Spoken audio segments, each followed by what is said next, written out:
depuis le 14 février 2022, un décret autorise maintenant, sous certaines conditions, la valorisation de matériaux métalliques dont la radioactivité est suffisamment faible pour ne pas nécessiter de mesures de radioprotection. Donc en France, pas moins de 500 000 tonnes d'acier aujourd'hui sont classées comme très faible activité et pourraient être ainsi recyclées dans une nouvelle installation à l'étude. Donc, quelles sont ces matières concernées? Quels sont les process étudiés pour leur recyclage et leur valorisation?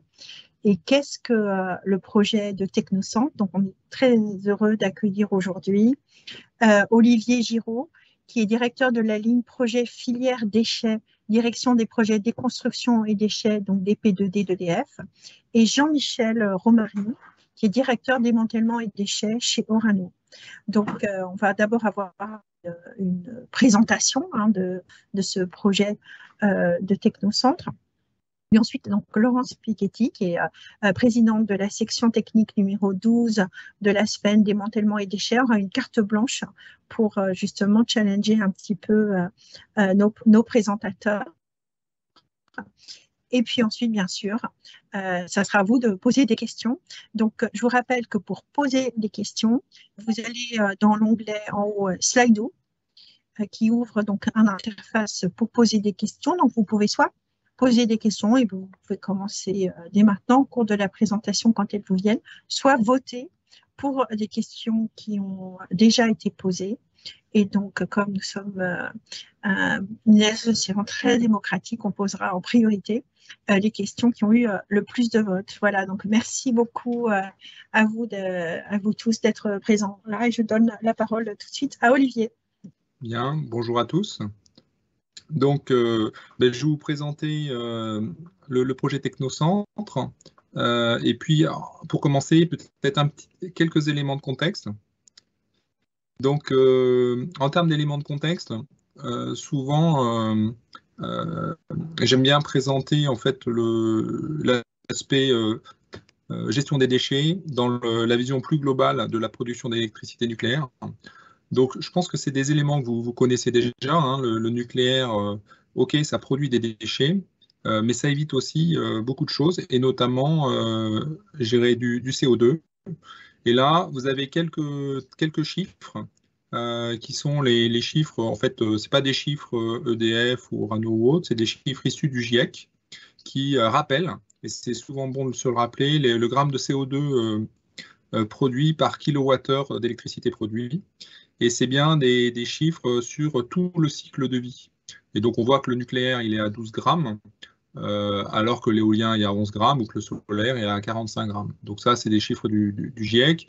En France, on est sûrement mieux, parce que comme on a déjà du nucléaire, en fait, ce qu'on produit, on est plutôt plus près de 6 grammes que de 12. Néanmoins, quand on est souvent amené à discuter de ces éléments avec des opposants, et du coup, ça a une vraie vertu de pouvoir s'appuyer sur les chiffres du GIEC.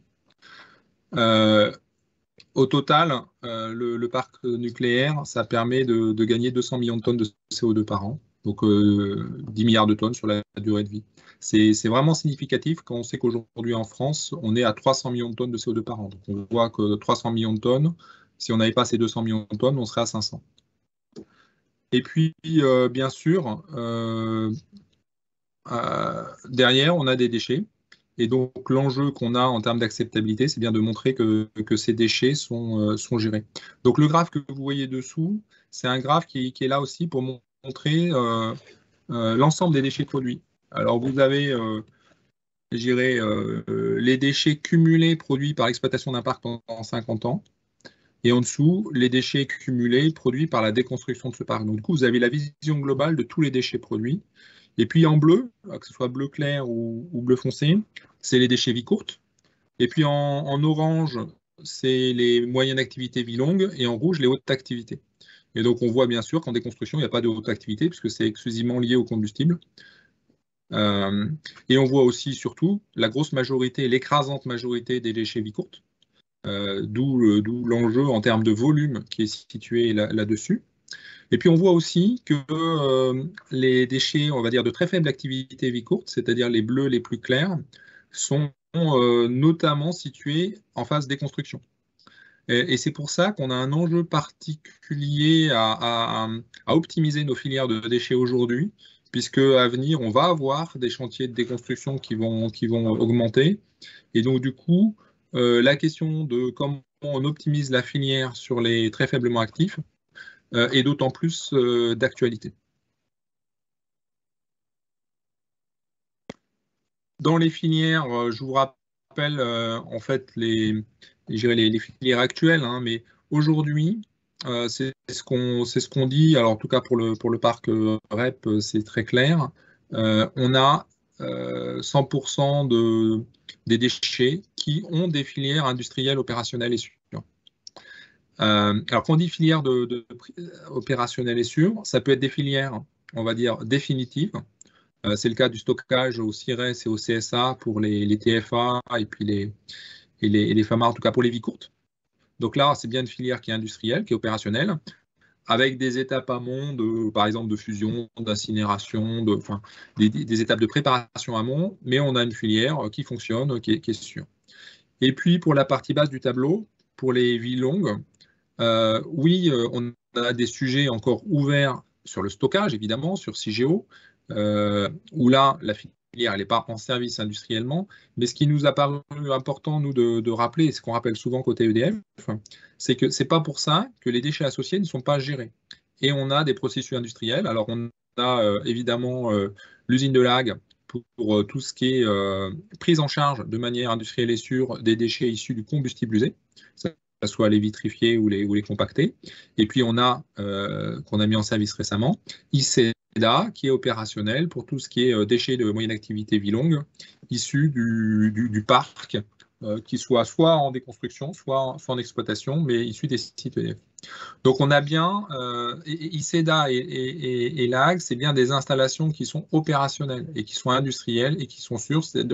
Donc c'est pour ça que aujourd'hui, quand on se compare d'ailleurs à ce qui peut être fait sur des déchets non radioactifs, on peut clairement dire qu'on a des filières. Et CIGEO, c'est l'étape d'après, c'est une exigence supplémentaire. Alors maintenant, je vais revenir au sujet d'aujourd'hui. Donc dans tout ça, si on se cible, on se concentre sur les TFA, on a un enjeu particulier. Donc on a vu qu'il y avait un volume important de TFA à venir. Ce volume, il y a une partie importante sur ces TFA qui sont des métaux. Notamment, alors Valérie l'a dit en introduction, hein, on a 500 000 tonnes de gisements TFA métalliques à l'échelle de la France. Vous voyez un petit peu en haut à droite, vous avez les GV d'EDF qui représentent un gisement important, 130 000 tonnes.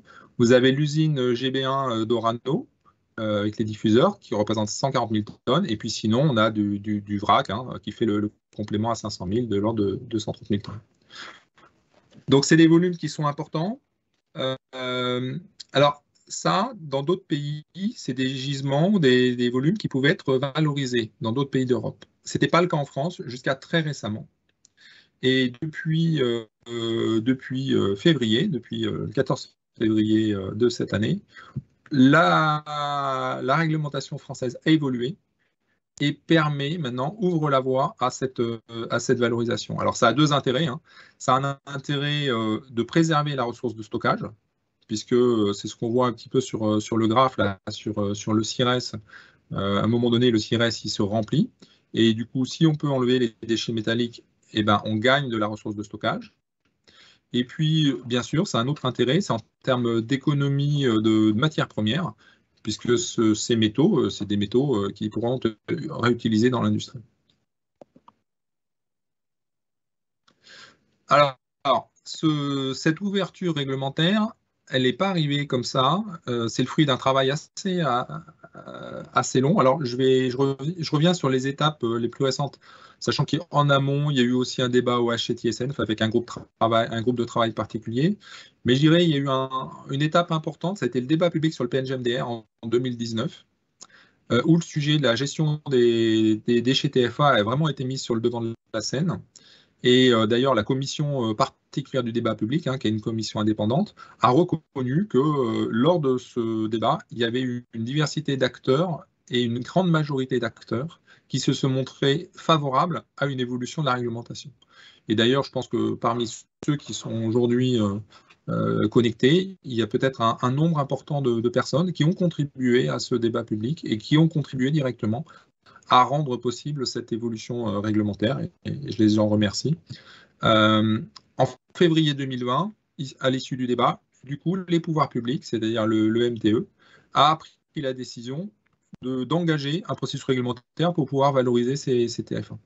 Derrière, il y a eu tout le processus avec des projets d'arrêté et de décret qui ont eu une consultation publique début 2021. Lors de cette consultation publique, il y a eu à nouveau une expression du public majoritairement et très majoritairement favorable à cette évolution. Puis après, c'est passé en CSPRT, en Conseil d'État, etc.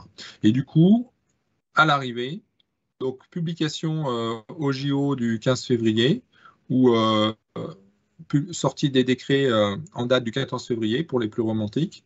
Donc, ces décrets arrêtés qui permettent aujourd'hui d'avoir un principe d'ouverture à des dérogations ciblées pour pouvoir valoriser les TF1. Le principe, c'est que les décrets considèrent que en dessous de certains seuils, on pourra considérer que ces matériaux ne sont plus des substances radioactives. En termes de radioactivité, quelques repères que vous avez peut-être en tête. La radioactivité naturelle en France, c'est en moyenne 3 millisieverts par an, l'exposition moyenne. Les seuils qui sont définis dans la réglementation européenne et que on redécline en France pour autoriser la libération de déchets, c'est de faire que la radioactivité ne puisse pas générer une exposition supérieure à 0,01 millisieverts par an. Donc c'est pour ça, c'est parce qu'on respecte ces seuils qu'on peut en effet considérer que c'est des matières qui ne sont pas radioactives, même si on sait bien que toute matière est plus ou moins radioactive. Il n'y a pas de zéro radioactivité nulle part. Tout est plus ou moins radioactif. C'est pour ça qu'il était important d'intégrer des seuils, et c'est ce qui est fait maintenant en France. Donc du coup, si on respecte ces seuils, eh ben, en effet, on peut utiliser ces matières dans l'industrie conventionnelle avec zéro impact sur la santé et sur l'environnement. Et donc, c'est ce qu'on se propose de faire. Alors, les métaux traités au technocentre, c'est lesquels? C'est les métaux, on l'a vu, issus de la déconstruction des installations nucléaires, mais ils peuvent être aussi issus de la maintenance, puisque souvent c'est les mêmes. L'objectif, c'est des métaux qu'on va pouvoir libérer après ce traitement, après cette valorisation, dans le domaine conventionnel. Donc, ça va être les métaux les moins radioactifs. Ce n'est pas forcément tous les TFA, mais c'est les TFA où on va estimer qu'en effet, en sortie, on va pouvoir respecter les seuils. Donc, c'est des métaux où il n'y a pas d'activité ajoutée. Alors ça, c'est en effet, on a aujourd'hui certains de nos métaux classés TFA qui n'ont pas de vraie radioactivité particulière. Ils ont simplement eu le défaut d'être passés dans une centrale nucléaire, dans une zone à production possible de déchets nucléaires. Et du coup, ils ont une étiquette TFA alors qu'ils ne sont pas plus radioactifs que ceux qui sont restés en salle des machines. Donc ça, déjà, c'est un volume pas négligeable. Et puis après, on va avoir aussi des métaux contaminés. Alors ceux-là, on va tâcher de les nettoyer. Ça peut être une contamination surfacique pour pouvoir sécuriser le fait d'être en dessous des seuils.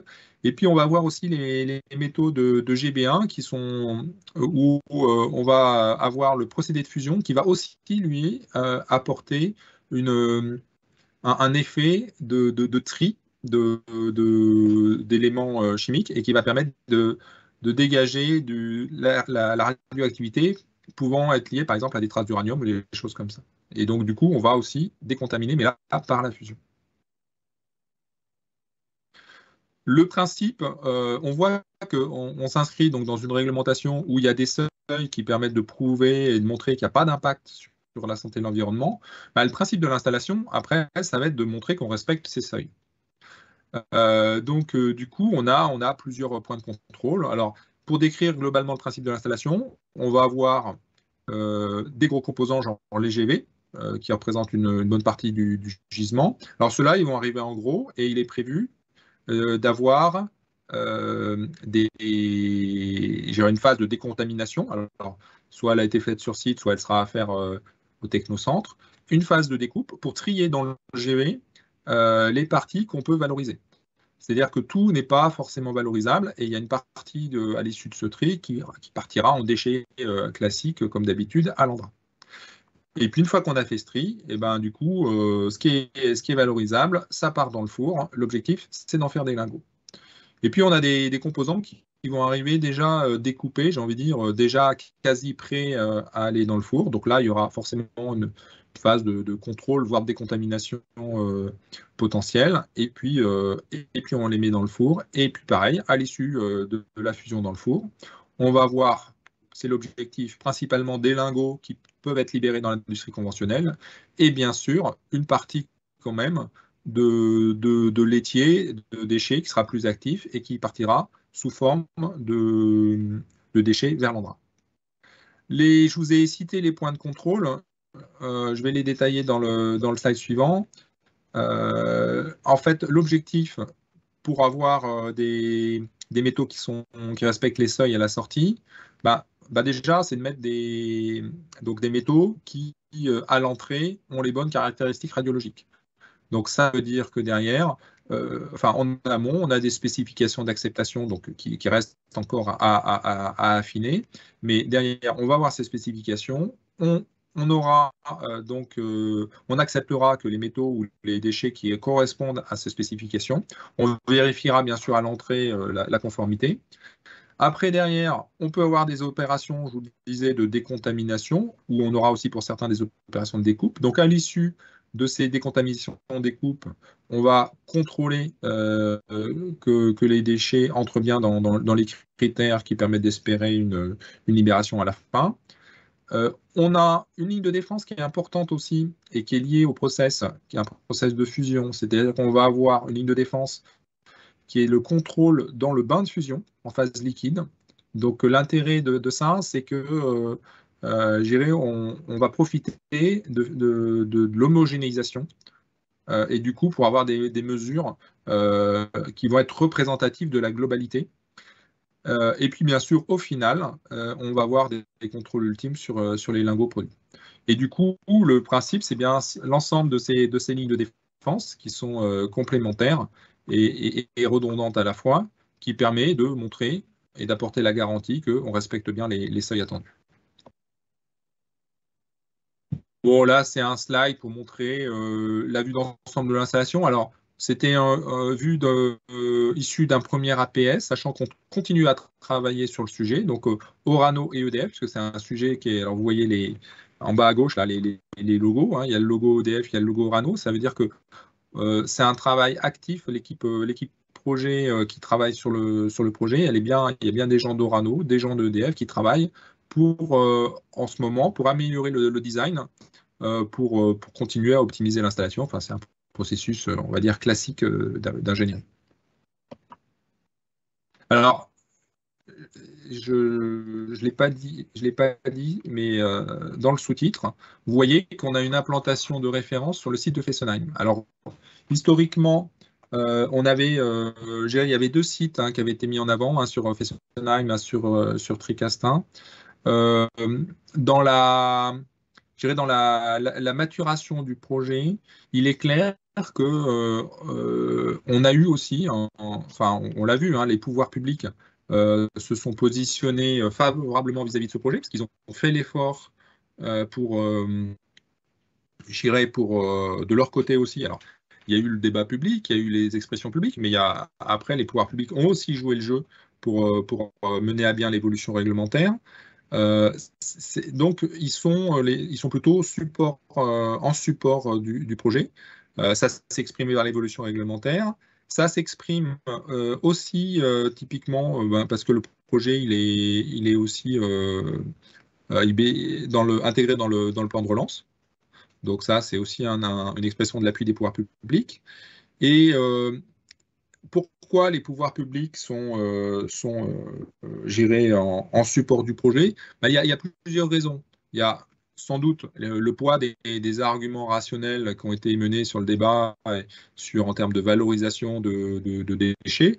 Il y a aussi que pour les pouvoirs publics, le technocentre, au-delà de son intérêt intrinsèque, c'est aussi une opportunité, je dirais, de maintenir de l'activité sur le site de Fessenheim, l'activité industrielle, parce qu'ils savent qu'ils sont attendus là-dessus suite à la décision de fermeture de la centrale. Et c'est pour ça qu'aujourd'hui, l'implantation de référence, c'est le site de Fessenheim. Après, les décisions, il y a toujours des processus de décision qui sont un peu longs pour ce genre d'installation, donc les décisions ne sont pas encore prises. J'irais, si jamais ça ne pouvait pas se faire sur le site de Fessenheim, je ne sais pas pour quelle raison, le site de Tricastin est toujours là. Mais voilà. Mais en tout cas, la référence et notre hypothèse de travail aujourd'hui, c'est le site de Fessenheim. En termes d'instruction, alors il y a le travail d'ingénierie, mais il y a aussi un travail d'instruction réglementaire. Donc le technocentre, c'est une ICPE. Donc il faudra une autorisation environnementale. Donc il y a un dossier là-dessus. L'évolution réglementaire, elle dit aussi qu'il faudra faire, bien sûr, une demande de dérogation. Donc on va avoir une double instruction, DDAE plus dérogation. Et cette double instruction s'achèvera par des consultations et enquête publique. Donc on a quand même un processus assez, je dirais, significatif sur l'aspect réglementaire. Et puis, on l'a mis aussi, comme pour tout projet d'investissement, on aura à faire une saisine, tout projet significatif, une saisine de la Commission nationale du débat public. Alors après, il y a des critères, etc. Mais ce qu'il faut avoir en tête, c'est que si nous, on ne faisait pas la saisine, il y aurait certainement une association autre d'opposants, par exemple, qui la ferait à notre place. Donc, globalement, on estime que c'est plus pertinent que ce soit nous, porteurs du projet, qui fassions cette saisine. Et puis derrière, bien sûr, c'est une installation qui sera sous le contrôle de la ADREAL dans le cadre, parce que c'est une SCPE. Voilà, c'est quelques éléments de planning prévisionnel. Ça vous montre un petit peu le schéma avec globalement un débat public qui serait un peu sur la charnière 2023-2024, des instructions, on voit de dérogation plutôt et de DDAE plutôt sur 2024-2025. On vise des autorisations pour 2026 et derrière, il y a la phase de construction, une mise en service pour 2031. Donc ça, c'est notre planning de référence. Ce qu'on a mis en haut, ce n'est pas le débat public associé à l'installation, c'est des rappels d'historique avec le débat public sur le PNGMDR que j'ai cité tout à l'heure. Et puis pour conclure, donc, je reviens un peu aux fondamentaux du projet. Donc c'est un projet d'économie circulaire, en effet, parce qu'il s'agit d'utiliser de la matière qui est disponible. Ça permet d'optimiser les capacités de stockage, on l'a vu. Ça a permis de réduire la consommation de matières premières. Alors là, on a mis un petit... parce que c'est quand même... comme on évalue beaucoup de choses aujourd'hui en termes d'empreinte carbone ou d'énergie, on a récupéré sur les sites qui vont bien les éléments de référence. On sait qu'une tonne d'acier recyclé, par exemple, c'est 60% de réduction d'empreinte carbone par rapport à une tonne d'acier issue de ressources naturelles. Et puis, donc, ce qu'on a évoqué, c'est que derrière, c'est le process industriel avec les modalités de contrôle qui permettent de garantir qu'on respecte les seuils, qui permettent de garantir qu'il y a zéro impact sûreté et sanitaire. Voilà pour la présentation du projet. Et du coup, on est à disposition, donc que ce soit Jean-Michel Romary ou moi. C'est parce que j'ai fait la présentation, mais globalement, Orano et EDF travaillent ensemble sur le projet. Donc, on est tous les deux à disposition pour répondre aux questions qui peuvent être posées. Merci beaucoup, Olivier. Je vais passer la parole à Laurence pour donc un commentaire pour la ST12. J'en profite pour vous relancer sur les questions. Pour l'instant, il y en a déjà qui sont rentrées, mais surtout moi, Ludovic et Fabien. Donc, allez-y. Et puis, votez pour les questions existantes aussi. Donc, je rappelle, vous avez un petit onglet en haut qui s'appelle Slido. Donc, vous cliquez là-dessus et donc vous avez accès à la liste des questions. Donc, posez vos questions et votez pour les questions qui existent déjà. Laurence, je te passe la parole. Merci Valérie. Merci beaucoup Olivier pour cette présentation très claire et ce projet qui est l'aboutissement de discussions, de débats nombreux qui vont, comme tu l'as dit, hein, qui ont été plus prégnants à partir de 2019, mais qui ont débuté dans les années 90, hein, au moment où il a été décidé que nos déchets TFA, dont certains, comme tu l'as dit, n'étaient pas nécessairement radioactifs, hein, mais se trouvaient au mauvais endroit, devaient être stockés dans un centre donc, qui est le CIRES, hein, qui appartient à l'ANDRA, qui est géré par l'ANDRA et qui a été ouvert en 2003. Donc, dès les années 90, hein, les principaux producteurs de déchets radioactifs, donc Orano, EDF et le CEA, on a eu cette discussion avec à la fois les autorités de sûreté, mais bien sûr aussi avec l'ANDRA, avec l'IRSN.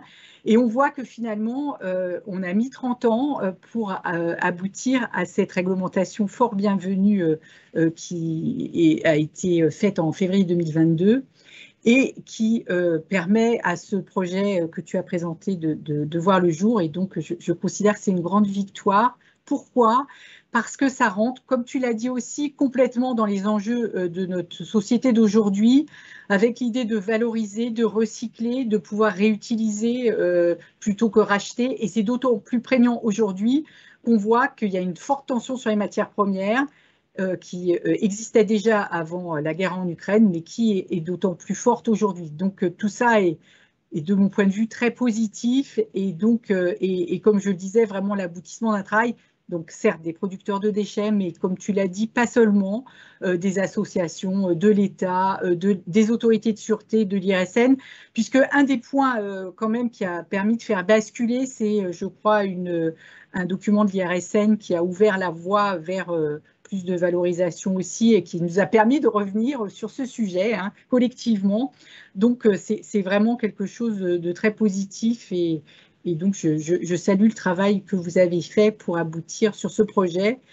Donc, moi, j'avais quand même trois questions sur le projet lui-même. Donc, malgré toute cette concertation qui a été faite en amont, comme tu l'as dit aussi, il va y avoir d'autres concertations, des enquêtes publiques, évidemment, c'est réglementaire. Hein, donc, on va écouter aussi tous les riverains autour de ce projet, mais pas seulement, hein, les associations aussi diverses et variées. Et donc, est-ce que vous avez, tu l'as dit, mais si tu pouvais nous en dire plus, si vous pouviez nous en dire plus sur les actions de communication, d'acculturation à ce projet que vous faites dans l'environnement de Fessenheim, puisque pour l'instant, le projet est fléché pour être construit autour de, enfin, à Fessenheim. Et la deuxième chose, alors on reproche souvent à l'industrie du nucléaire que les temps soient longs, mais on voit bien qu'il y a aussi tout un aspect justement concertation, un aspect réglementaire qui pèse aussi sur nos plannings. Là, tu as montré un planning qui me semble personnellement ambitieux, mais ça, c'est parce que j'ai l'habitude des projets de démantèlement. Donc, en 2031, la mise en service de cette installation, quel est le degré de fiabilité? Je ne parle même pas du degré de fiabilité sur les autorisations qui ne dépendent pas évidemment de vous, mais la fiabilité de ce planning vis-à-vis d'une construction de ce type d'installation. Et donc, voilà, quel est votre degré de confiance sur le planning que vous nous avez présenté aujourd'hui? Donc voilà, je vous rends la parole. Ouais. Alors, je peux peut-être apporter deux éléments. Alors, sur la com, sur la com, on a bien sûr déjà eu des contacts avec les élus du territoire. Ce projet, il est en visibilité des élus, puisque notamment dans toutes les commissions qui travaillent sur le devenir industriel du site de Fessenheim, ce projet est présenté. Il est connu. Moi, j'ai eu l'occasion d'ailleurs d'aller le présenter au mois de mars devant le comité. Alors, il n'y avait pas que des gens du territoire, hein. Il y avait aussi des élus d'autres parties de la France. C'était une présentation où d'ailleurs Valérie Faudon était là.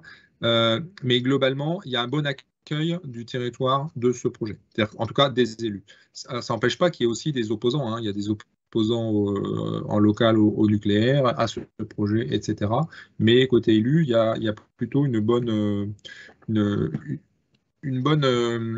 bon accueil, puisqu'ils ont à cœur de maintenir une activité industrielle et puis ils expriment un attachement au nucléaire aussi.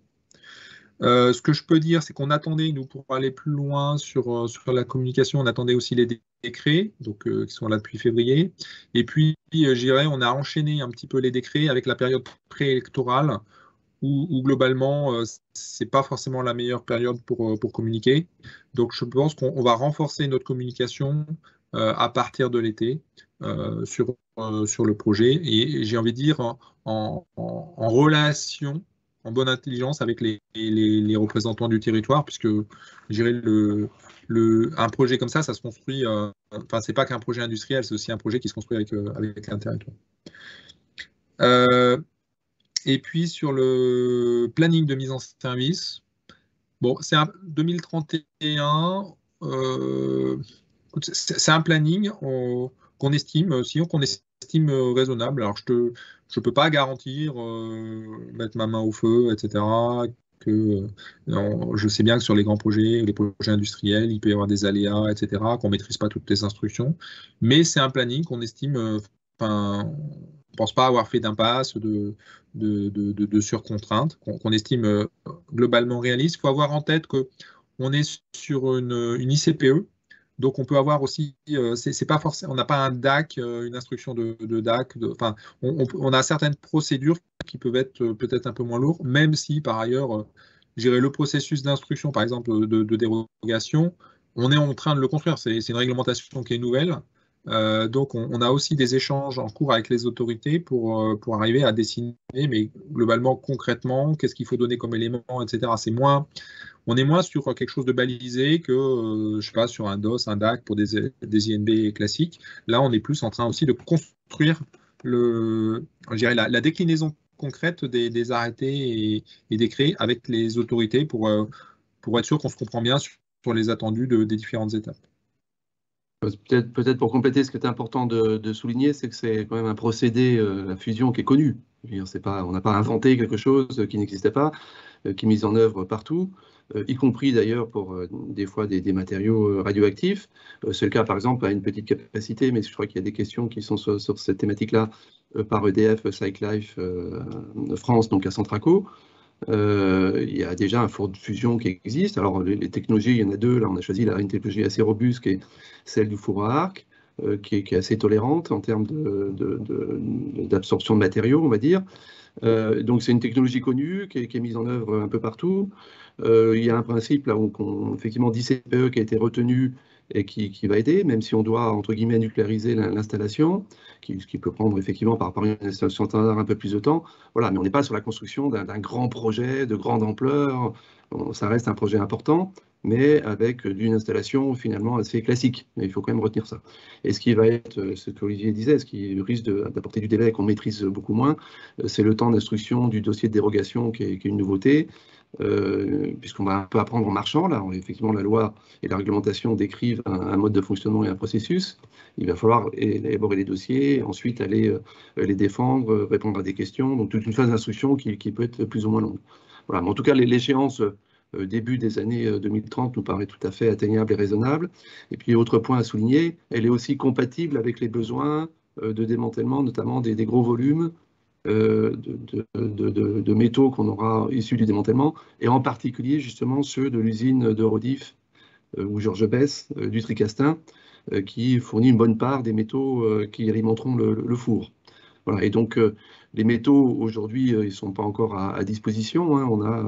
On a démarré le projet de démantèlement, et donc ces métaux arriveront à peu près justement à cette échéance. Voilà. Donc on est a priori en phase avec le besoin, et puis sur un délai qui nous semble globalement raisonnable. Merci beaucoup. Merci beaucoup à tous les trois. Donc, on va attaquer les questions. Donc, vous pouvez continuer évidemment à poser des questions et à voter. Donc la question arrivée en tête, c'est de savoir finalement quels seront les clients du technocentre, ensemble, quelles sont les industries conventionnelles qui seront clients de ces lingots que nous allons produire. Est-ce qu'il y a une place sur le marché pour ces matières, avec deux autres questions qui sont un peu sur le même thème, qui est finalement, est-ce que ces lingots seront compétitifs par rapport à des lingots d'acier conventionnels? Et aussi, est-ce que ça ne va pas faire peur aux industriels, puisque c'est nucléaire, donc ça fait peur. Donc, quels sont un peu les contacts que vous avez pris jusqu'à présent vis-à-vis des potentiels clients, et aussi, est-ce que le coût que vous anticipez de production sera compétitif? Alors, je peux peut-être apporter quelques éléments, puis Jean-Michel complétera, mais bon, alors aujourd'hui, on n'a pas signé des contrats avec des potentiels clients, etc. Je dirais, c'est une phase qui est trop amont. En 2031, c'est quand même pas tout de suite c'est pas immédiat. Pour autant, on a pris contact en effet avec des fondeurs, avec des industriels de la métallurgie. Donc les clients, ça va être plutôt des fondeurs. Après, derrière, donc c'est pour ça qu'on fait le but, c'est de faire des lingots, et on a regardé d'ailleurs avec eux quelle était la forme des lingots qu'ils utilisaient. Ils ont plutôt dit on préfère des petits lingots. Bon, voilà. On a pris ces options-là par rapport à ce qu'ils nous ont dit. Donc on a pris contact avec certains fondeurs, mais sans contractualiser. Derrière, est-ce que ces lingots vont être compétitifs? Alors, en fait, les clients de l'installation, ils sont doubles. C'est-à-dire qu'il y a ceux qui vont acheter les lingots, et puis il y a aussi ceux qui vont bénéficier de la libération d'un certain nombre de déchets. C'est-à-dire que Orano, EDF, potentiellement CEA ou d'autres acteurs. Donc, en fait, il y a un équilibre dans tout ça, et nous, on a considéré des prix de lingots compétitifs par rapport au marché dans nos hypothèses économiques. Donc, par construction, j'ai envie de dire, les lingots seront compétitifs, et on anticipe une légère décote en effet, sachant que le but quand même de l'installation, c'est d'avoir des lingots qui, une fois libérés, ils sont comme les autres. C'est-à-dire que l'objectif, c'est autant on a une traçabilité importante sur toute la phase amont, c'est-à-dire savoir d'où vient le métal, est-ce qu'il va correspondre aux vraies caractéristiques, de traçabilité pendant le procédé. Mais le principe de la libération, c'est qu'une fois que le lingot, on a montré qu'il respectait les critères, que c'était plus une substance radioactive, après, il vit sa vie et il peut aller où il veut. Donc, le but, en effet, c'est pas de donner des lingots à des fondeurs où derrière, ils doivent gérer une paperasse, une traçabilité et un truc qui n'est pas industriellement exploitable.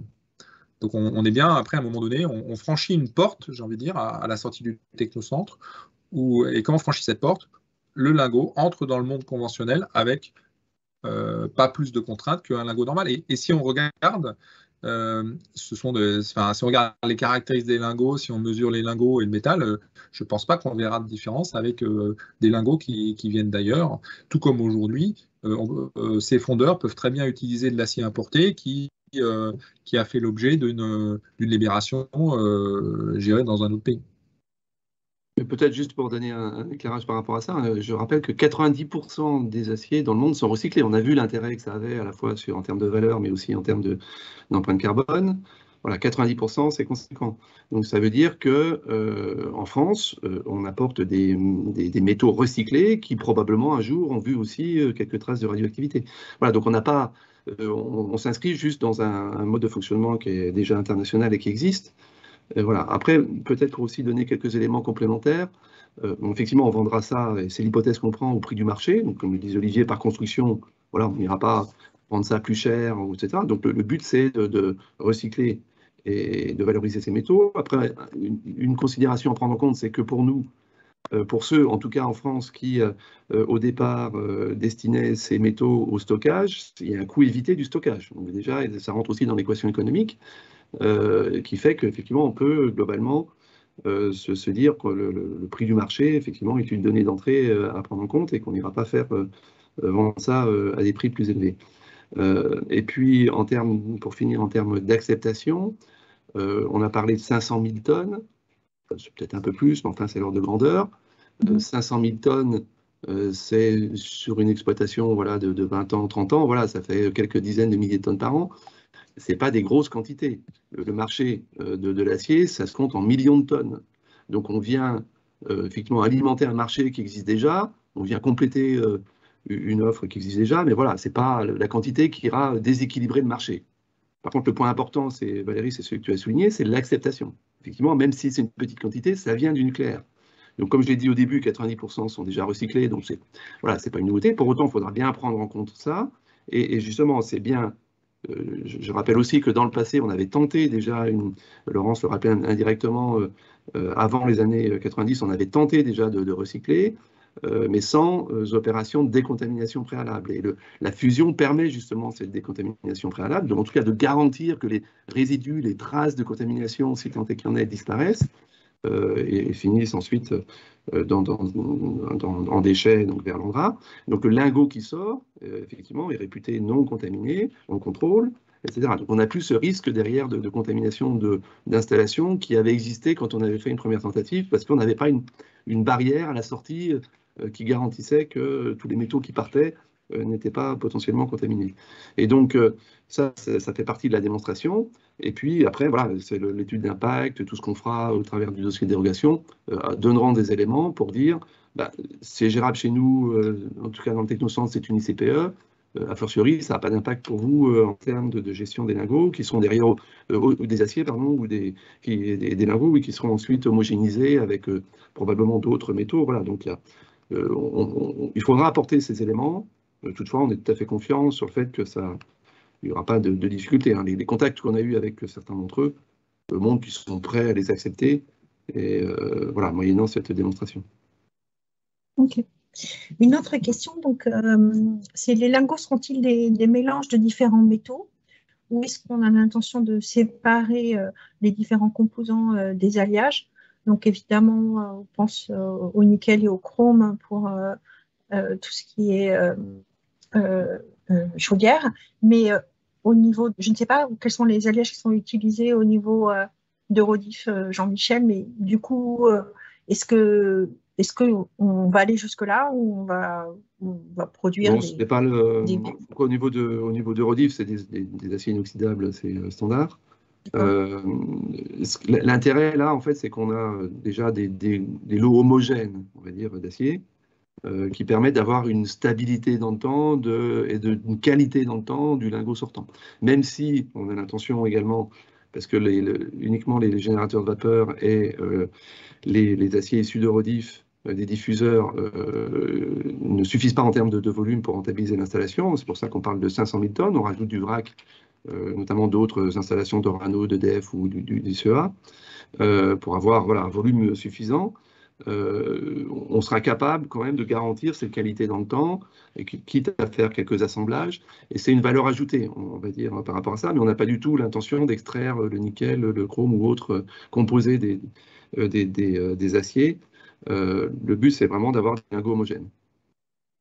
Ce qu'on peut dire aussi, c'est que, par exemple, on s'est posé la question des tubes GV en Inconel. Mais là, ça demanderait un procédé spécifique. Et dans l'analyse qu'on a menée, c'est un procédé qui est compliqué parce que avoir un bon niveau de décontamination de tubes GV, c'est pas simple parce que les tubes GV, ils ont des micro-fissures, des choses comme ça qui font que de la radioactivité va s'y glisser. Et si vous cherchez à le décontaminer avec du lessivage, vous n'arrivez pas à atteindre les critères qu'on souhaiterait avoir pour libérer derrière. Donc du coup, sauf à lessiver, enfin, on y perdrait plus en termes d'effluents que ce qu'on y gagnerait en termes de lingots. Mais typiquement, voilà, je suis complètement en ligne bien sûr avec ce qu'a dit Jean-Michel, c'est-à-dire qu'on est sur plutôt de l'acier ou de la fonte standard. On a étudié certaines options et notamment sur l'Inconel, mais à date, avec les éléments, alors peut-être que, je sais pas moi, si dans 20 ans on trouve un procédé qui va mieux, on mettra le couvert, mais à date, je dirais que ça ne serait pas pertinent économiquement, mais et je pense aussi en termes d'environnement ou d'économie circulaire, de s'acharner sur l'inconel compte tenu des difficultés à le décontaminer. OK. Des questions sur est-ce qu'on va accueillir des métaux venus d'installations nucléaires étrangères? Et Alors, puis, je rajouterais, est-ce que ça a un sens d'aller rechercher des métaux qui ont été mis déjà au stockage? Voilà. Alors, donc, sur l'installation étrangère, la réponse est oui. C'est-à-dire que on aura une installation industrielle qui aura de la capacité alors, elle aura la capacité de traiter le gisement français, mais aussi de traiter des gisements étrangers.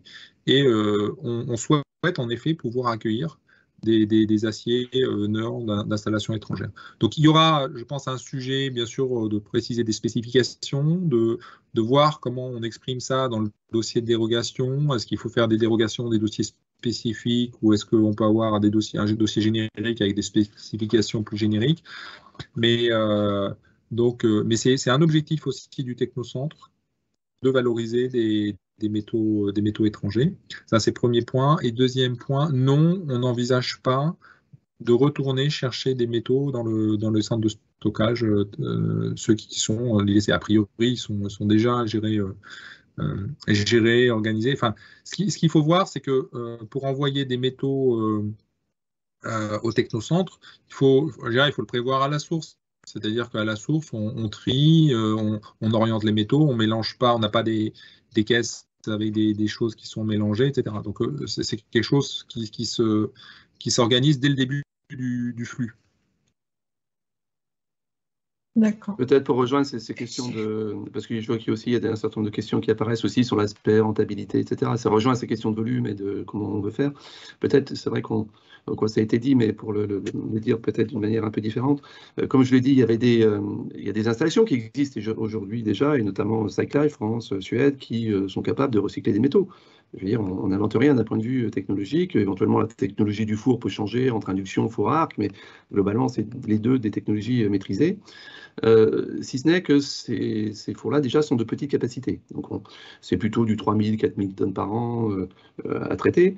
On voit qu'avec Georges Besse, à peu près 140 000 tonnes, les GV, on est à 80-90 000, plus d'autres choses. Bon, voilà. Globalement, on est dans des dizaines de milliers de tonnes. Le besoin qu'on avait identifié, même si aujourd'hui il n'est pas complètement finalisé, c'est un ordre de grandeur de quelque chose comme 25 000, un traitement de 25 000 tonnes par an, à peu près. C'est l'ordre de grandeur qu'on s'est donné, ça peut être 20 000, ça peut être, voilà, bon, mais c'est l'ordre de grandeur. Donc on voit que c'est déjà beaucoup plus grand que les autres. Alors ça, d'une part, c'est un besoin, et puis d'autre part, c'est un intérêt d'un point de vue aussi économique. Je l'ai dit, il y a un coût de stockage évité. Alors c'est le corollaire de tout envoyer à l'Andra, c'est qu'en TFA, c'est qu'à l'inverse, on proposait un prix de stockage qui n'était pas, ou un coût de stockage qui n'était pas très élevé. Et donc, il faut que ça reste compétitif par rapport à ça. Le but, c'est, même si notre intention, c'est pas d'en faire un business florissant, etc.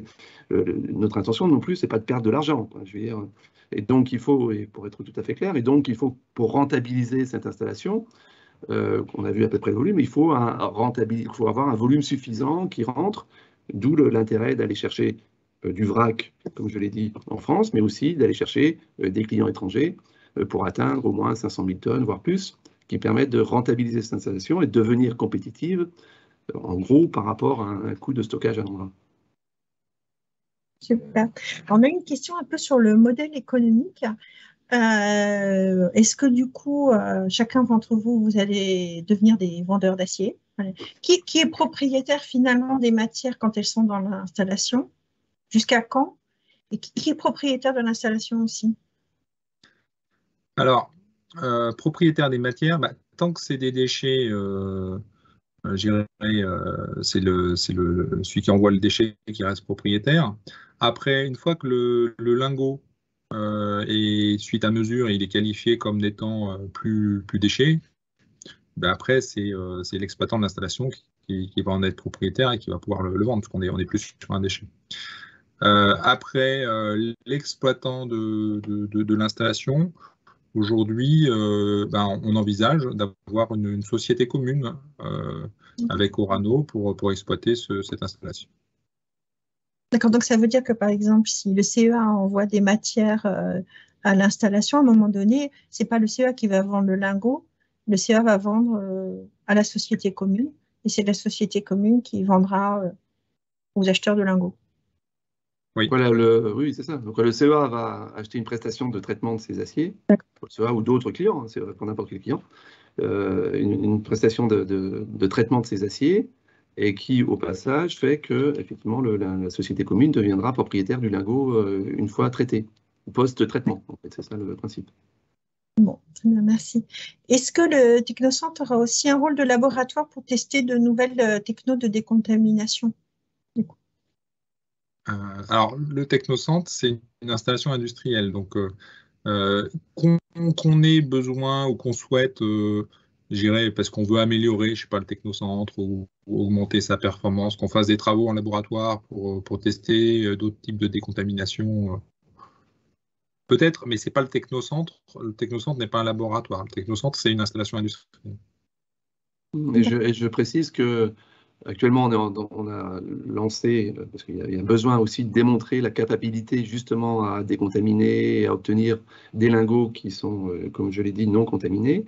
On est dans une phase de qualification de tout ça, donc on travaille avec un partenaire, hein, Eramet, qui a justement un laboratoire qui permet de tester tout ce qu'on a à faire à des échelles qui nous conviennent et qui nous permettront ensuite d'envisager un passage à l'échelle industrielle sur le Technocentre. Voilà. Donc on a aussi, on ne travaille pas non plus tout seul, hein, on a fait appel à des spécialistes de la fusion des métaux, notamment donc Eramet, comme je l'ai dit, et donc on est en phase d'essai et de démonstration de la capacité du procédé par rapport à ce qu'on imagine. Okay. Est-ce que DEF et Orano vont pouvoir s'auto-alimenter sur leurs besoins en métaux et du coup se préserver de la volatilité des marchés de matières premières? Alors, comment dire, il y a une première limite à ça, c'est que enfin, les besoins, alors je parle par rapport au Orano, mais je pense que c'est pareil quand même, les besoins pour EDF, c'est des besoins de nature très différente et très variés. Donc, j'irai en amont, il y a des processus industriels avec plein d'étapes, etc.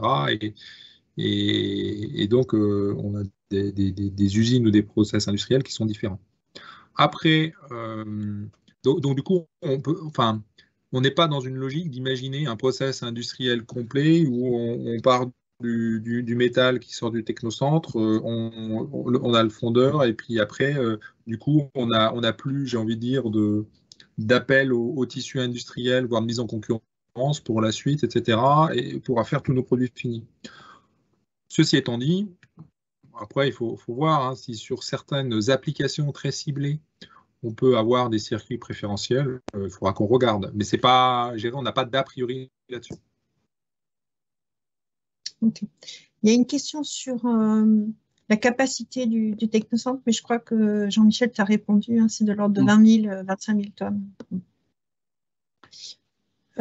Est-ce qu'il y a un impact du démantèlement des 2 tranches de Fessenheim avec ce projet? Alors, oui, il y a un impact, mais alors je ne sais pas quel était ce qu'il y avait derrière la question. Mais alors, il y a déjà il y a la place à Fessenheim, indépendamment du délai de déconstruction de Fessenheim. On n'est pas obligé d'attendre après le délai de déconstruction de Fessenheim pour s'implanter. 2, il y a un impact, mais un peu indirect, au sens où c'est bien parce qu'il y a l'arrêt de Fessenheim et la déconstruction de Fessenheim, qui a aussi des enjeux, d'intérêt particulier pour le territoire, de trouver des relais de développement ou d'activité industrielle, et le technocentre en est un. Et puis, il y a un troisième lien, c'est un peu celui que j'explicitais un petit peu dans la présentation, c'est que, alors pas Fessenheim tout seul, mais c'est bien parce que, les déconstructions, on voit GB1 par exemple qui est le cas, hein, qui est très significatif, mais globalement, les déconstructions se rapprochant, l'enjeu sur la valorisation des métaux augmente, et donc c'est bien en effet le bon moment ou le bon timing pour monter et développer un projet comme celui-là. Okay. Si le technocentre est un succès, ce qu'on souhaite évidemment, est-ce qu'on peut imaginer des traitements équivalents pour d'autres déchets? Donc, il y a une question aussi sur le béton, par exemple. Alors, ouais, oui, c'est pas le technocentre est vraiment dédié aux métaux, hein, ça, il n'y a pas de ce côté-là. Par contre, effectivement, l'évolution de la réglementation vous apporte à d'autres types de valorisation. Alors, ça peut être l'exemple des gravats. La difficulté des gravats, c'est que les lots sont quand même moins homogènes et on a plus la notion de point chaud, etc. Donc, d'hétérogénéité. Donc, ça apporte d'autres contraintes qu'il faut gérer, mais après, effectivement, on y travaille.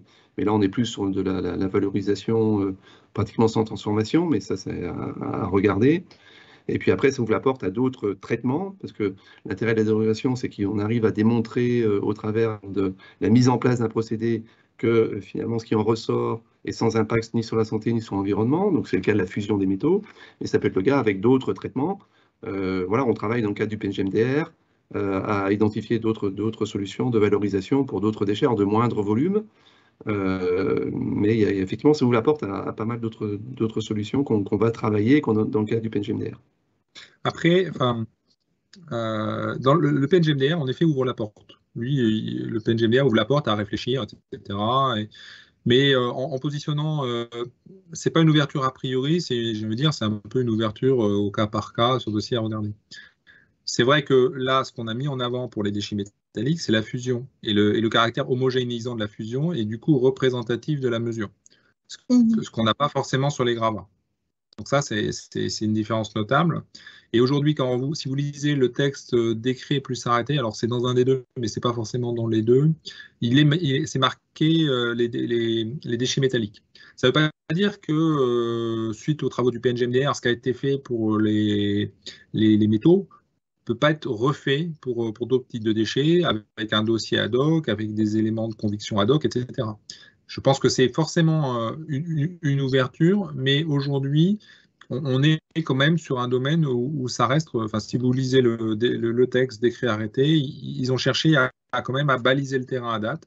Donc à la fois le PNGMDR dit pourquoi pas regarder d'autres choses, et puis ça veut dire que dans l'esprit, ils acceptent le principe. C'est-à-dire qu'on est sorti d'un truc un peu religieux, quoi. On est sur quelque chose où on essaye de poser pragmatiquement les choses. Et en même temps, il y a une volonté, enfin moi je perçois une volonté des autorités de garder pour l'instant les choses sous contrôle et d'avoir vraiment la conviction qu'on peut y aller avant d'ouvrir les portes.